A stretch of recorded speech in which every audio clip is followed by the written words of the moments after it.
दो जने बाइक में आए, दोनों ने हेलमेट पहना था, शॉल से ढके हुए थे पूरा, और पीछे वाले ने एकदम चेहरे पे एसिड मारा और भाग गए। पूरा मांस ऐसे प्लास्टिक की तरह गल गल के पूरा हाथ में सिमट के आ गया। मैं देख नहीं पा रही हूँ, ना पापा को देखा ना तुमको देख पा रही हूँ। अगर आंखों की रोशनी चली जाती तो ज़िंदगी ख़त्म नहीं होती। हमें तो और भी गॉड गिफ्ट मिल जाता है कि हम और अच्छा कर सकते हैं देखने वालों से। नमस्कार मित्रों, मुश्किलात जीवन में कितनी भी हों, लेकिन संघर्ष से कभी पैर पीछे नहीं खींचने चाहिए। आज मैं जिनकी मुलाकात आपसे करा रहा हूं, वो संघर्ष की जीती जागती मूर्ति है। और आज मैं आपको मिला रहा हूं कविता वुमेन सपोर्ट होम को जो चलाती हैं, कविता बिष्ट जी से। 2008 में नोएडा में आपके ऊपर एसिड अटैक हुआ और आपने अपनी दोनों आंखें गंवा दी। और ज़िंदगी में इतनी मुश्किलात थी, लेकिन उन्होंने हार नहीं मानी और आज खुद नहीं बल्कि न जाने कितनी महिलाओं को वो यहाँ पर इस सपोर्ट होम में रोज़गार दे रही हैं, स्वरोज़गार से जोड़ा है और उनको आगे बढ़ा रही हैं।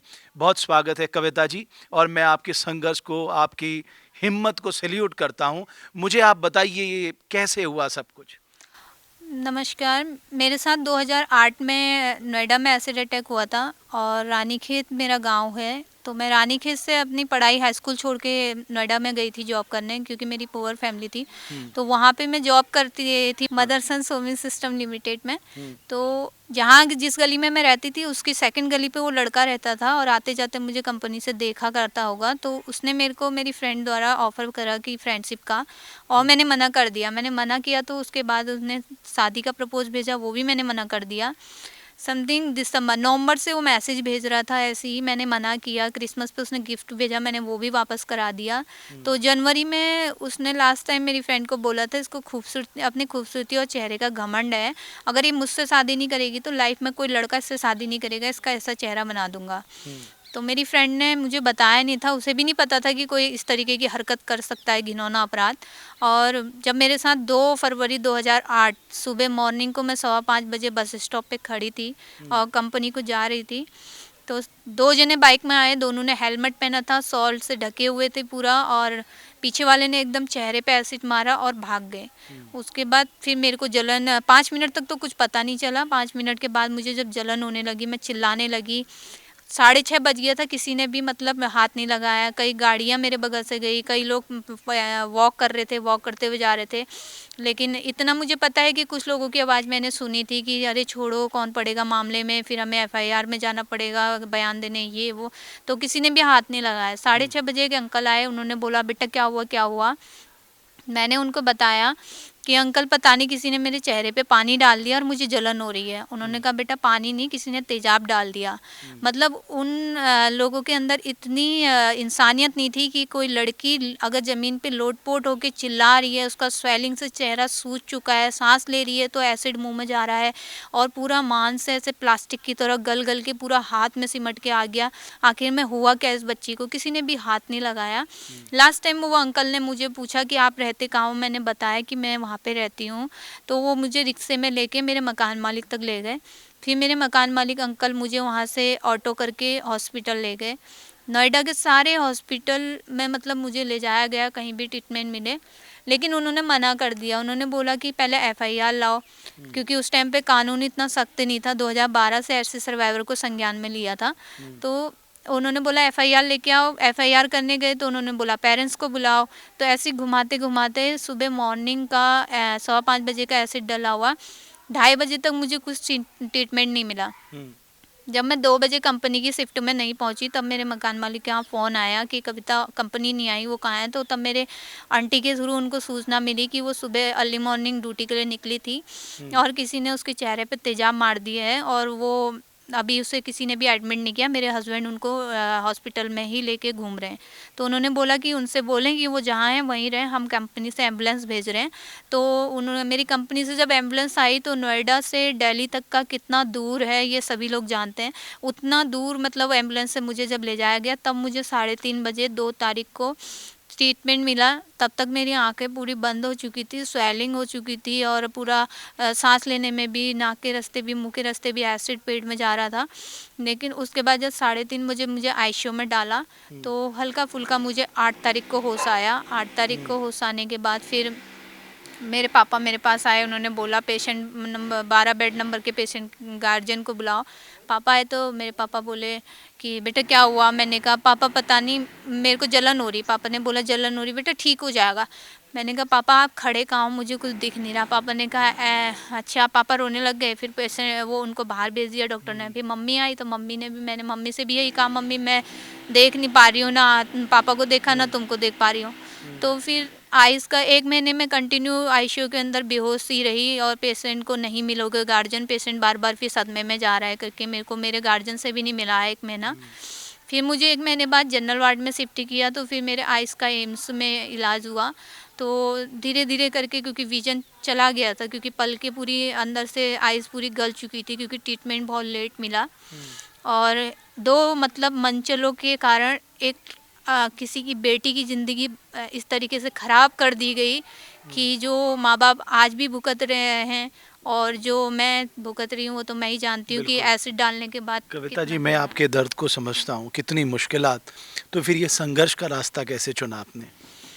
एक्चुअल में संघर्ष का रास्ता तो चुनने का कोई मतलब ही नहीं होता, क्योंकि 2 साल तक तो मैं डिप्रेशन में थी। 2008, 9, 10 10 के बाद मुझे अल्मोड़ा दृष्टिहीन कार्यालय से एक लेटर आता है कि यहाँ पे क्राफ्ट का हम ब्लाइंड लोगों को सिखा रहे हैं, आप आओ। मैं नहीं जा रही थी, लेकिन मेरी सिस्टर ने और मेरी मदर ने मेरे को फोर्स किया कि जाओ बेटा कुछ तो होगा। मेरी बहन ने बोला कुछ तो होगा।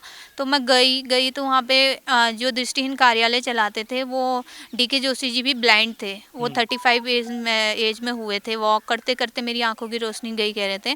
तो उन्होंने मुझे समझाया कि बेटा ज़िंदगी अगर आंखों की रोशनी चली जाती तो ज़िंदगी ख़त्म नहीं होती, हमें तो और भी गॉड गिफ्ट मिल जाता है कि हम और अच्छा कर सकते हैं देखने वालों से। उन्होंने बहुत मोटिवेशन किया तो मेरा थोड़ा सा कुछ लगा कि आत्मविश्वास जगा कि जब ये इतना कुछ कर सकते हैं, 65 साल के हो गए हैं, इतना सब कुछ कर रहे हैं, तो मैं क्यों नहीं कर सकती। फिर उन्होंने मुझे ऑफ़र किया कि देहरादून एनआईवीएस में जाके आप ट्रेनिंग करो। तो मैं 1 साल देहरादून एनआईवीएस में ट्रेनिंग करी और उसके बाद मेरी 2012 में वहाँ से ट्रेनिंग ख़त्म हुई तो मैं हल्द्वानी आई। हल्द्वानी पे उस टाइम पे हमारी वर्तमान में निधिमणि त्रिपाठी मैडम डीएम थी।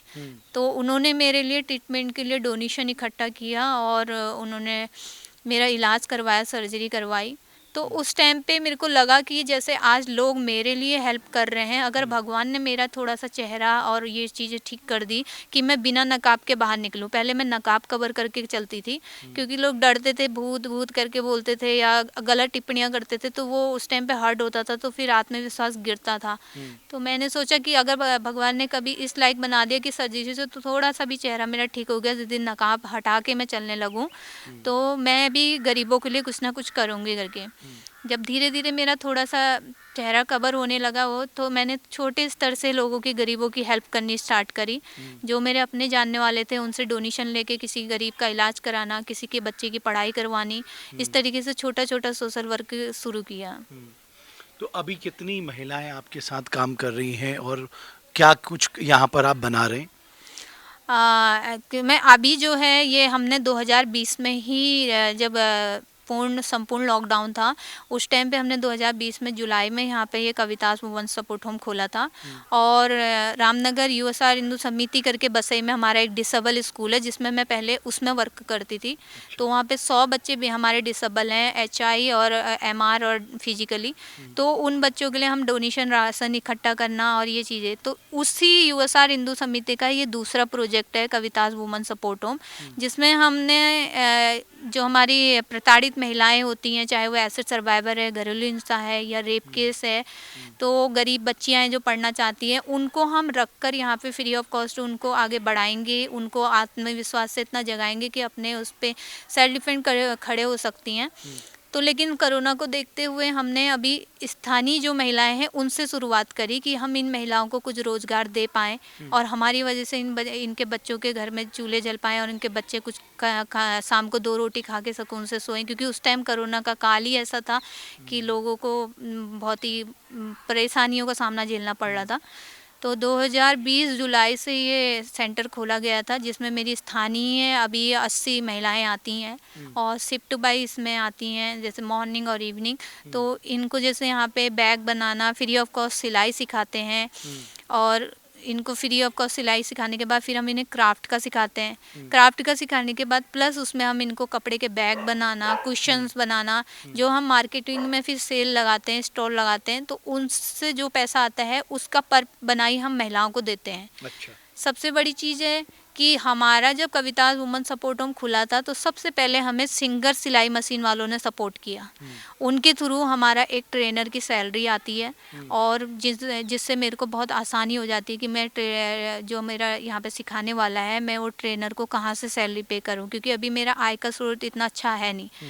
तो सिंगर कंपनी ने मुझे ऐसे मजबूरी के समय मतलब सहयोग किया कि उन्होंने हर मंथ वो मेरे एक ट्रेनर की सैलरी सिंगर सिलाई मशीन देती है और आए दिन इन महिलाओं को कुछ ना कुछ वर्कशॉप करके, जैसे सिलाई मशीन को रिपेयरिंग करना, मैकेनिक, इस तरीके से फ्री से सर्विसिंग कैंप लगाना, महिलाओं की फ्री में सिलाई मशीनें ठीक करना, तो इन महिलाओं को बहुत राहत मिलती है मेरे सेंटर से। कविता जी, मैं आपके लिए क्या कहूँ। आप तो जितने संघर्ष, जितने दुख, जितनी पीड़ा आपने झेली होगी उसकी मैं कल्पना नहीं कर सकता। लेकिन हाँ, मैं ये ज़रूर कह सकता हूँ कि जब आपने इतनी हिम्मत जुटाई है और दूसरी महिलाओं के लिए आप काम कर रही हैं, आप पूरे हिंदुस्तान के लिए एक प्रेरणा है। मैं बस इतना कह सकता हूँ। तो कविता की ज़िंदगी में इतनी मुश्किलात आई, इतना दर्द, इतनी पीड़ा, उसके बाद भी कविता ने घुटने नहीं टेके। आज कविता दूसरे लोगों के लिए काम कर रही है, दूसरे के लोगों के चेहरों पे मुस्कान लाने के लिए काम कर रही है। तो सोचिए आप कि जीवन में इस स्थिति में संघर्ष का साथ नहीं छोड़ा है। इस खबर को दिखाने के पीछे सिर्फ एक मकसद है कि कविता वो कर रही है जो हम बिल्कुल ठीक होके भी नहीं कर रहे हैं। तो हमारे लिए कविता एक प्रेरणा है और इस प्रेरणा से सीखकर हमें दूसरों की मदद के लिए हमेशा आगे आना चाहिए। शायद कविता भी यही संदेश दे रही है। बहुत बहुत धन्यवाद आपका।